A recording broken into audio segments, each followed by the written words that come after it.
కాంగ్రెస్ బీఆర్ఎస్ మధ్య PPT war. ఇవాళ పోటాపోటీగా BRS Congress power point presentation ఇవ్వనున్నారు. నీళ్లు నిప్పులవుతున్నాయి, లెక్కలే అస్త్రాలు అవుతున్నాయి. తెలంగాణ గట్టు మీద పవర్ పాయింట్ ప్రజెంటేషన్ వార్ నడుస్తుంది. అసెంబ్లీ ప్రభుత్వం పీపీటీకి సిద్ధమైంది. ఇందుకోసం పోటీగా బీఆర్ఎస్ కూడా తెలంగాణ భవన్లో పీపీటీకి రెడీ అయింది. అసెంబ్లీ శీతాకాల సమావేశాల సందర్భంగా అధికార పార్టీ కాంగ్రెస్, ప్రతిపక్ష పార్టీ బీఆర్ఎస్ మధ్య వాడివేడిగా చర్చ జరుగుతుంది. నీళ్ళే నిప్పులయ్యాయి, లెక్కలే అస్త్రాలుగా మారి వార్ నడుస్తుంది. ఏకంగా పోటాపోటీ పవర్ పాయింట్ ప్రజెంటేషన్లో రాజకీయాలుగా ముదురుతున్నాయి. గత ప్రభుత్వ హయాంలో సాగునీటి ప్రాజెక్టు నిర్మాణంలో జరిగిన అవకతవకలను ఎండగట్టేందుకు రేవంత్ సర్కార్ అసెంబ్లీలోని పీపీటీ ఒక అస్త్రంగా మార్చుకొని పీపీటీ ప్రజెంటేషన్ ఇవ్వనుంది. ఇందుకు ప్రతిగా తాము చేసిన అభివృద్ధిని వివరించేందుకు తమకు కూడా పీపీటీ అవకాశం ఇవ్వాలని, అసెంబ్లీలో అవకాశం ఇవ్వాలని ప్రతిపక్షం బీఆర్ఎస్ పట్టుబడుతుంది. అయితే ఈ నేపథ్యంలోనే సీఎం రేవంత్ రెడ్డి నేతృత్వంలో కాంగ్రెస్ సర్కార్ గత బీఆర్ఎస్ పాలనలో సాగునీటి రంగంలో జరిగిన అక్రమాలపై ప్రజలకు వివరించాలని నిర్ణయించింది.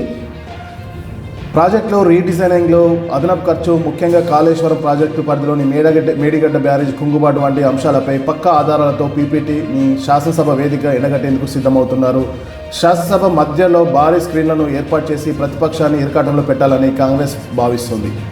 అయితే కాంగ్రెస్ బీఆర్ఎస్ మధ్య వాటర్ వార్ పీక్స్కు చేరిందని చెప్పుకోవచ్చు. కృష్ణా జలాల విషయంలో తెలంగాణ కేసీఆర్కు మరణశాస్త్రం రాశారని అధికార పార్టీ కాంగ్రెస్ ఆరోపిస్తుంటే రాష్ట్ర ప్రయోజనాల విషయంలో ఎక్కడ రాజీ పడలేదని కౌంటర్ ఇస్తుంది బీఆర్ఎస్. ఈ మాటల యుద్ధం ఇప్పుడు పవర్ పాయింట్ ప్రజెంటేషన్ వరకు వచ్చింది.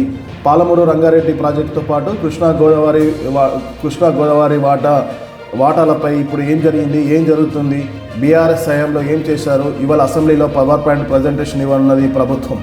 ఇందులో భాగంగానే మధ్యాహ్నం 12 గంటలకు కృష్ణా గోదావరి జిల్లాలపై నీటిపారుదల శాఖ మంత్రి ఉత్తమ్ కుమార్ రెడ్డి ప్రజెంటేషన్ ఇవ్వనున్నారు. బీఆర్ఎస్ హయాంలో జరిగిన తప్పిదాలను బయటపెట్టాలని ఉత్తమ్ భావిస్తున్నారు. కృష్ణా జిల్లాలో తెలంగాణకు జరిగిన అన్యాయాన్ని మంత్రి ఉత్తమ్ కుమార్ రెడ్డి వివరించనున్నారు. ఉత్తమ్ ప్రజెంటేషన్ తర్వాత నదీ జలాలపై ముఖ్యమంత్రి రేవంత్ రెడ్డి మాట్లాడనున్నారు. అయితే అసెంబ్లీ సెషన్ మొత్తాన్ని బహిష్కరించిన బీఆర్ఎస్ ప్రభుత్వానికి కౌంటర్గా తెలంగాణ భవన్లో ప్రజెంటేషన్ ఇవ్వనుంది. బీఆర్ఎస్ పార్టీ కార్యాలయం తెలంగాణ భవన్లో మాజీ మంత్రి హరీష్ రావు ఇవ్వబోతున్నారు. ఇది బీఆర్ఎస్ కాంగ్రెస్ పీపీటీ వారిలో యువతిపై సాధిస్తారో, ఎలాంటి సంచలన విషయాలు బయట పెడతారో చూడాలి.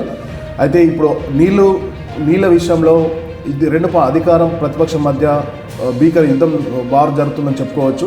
కానీ ఫైనల్ పోర్లో ఎవరు గెలుస్తారు, ఎవరు ప్రసంగాలను, ఎవరి పీపీటీలను ప్రజలు నమ్ముతారు అనేసి రానున్న ఎన్నికల్లో తేలిపోతుందని చెప్పుకోవచ్చు.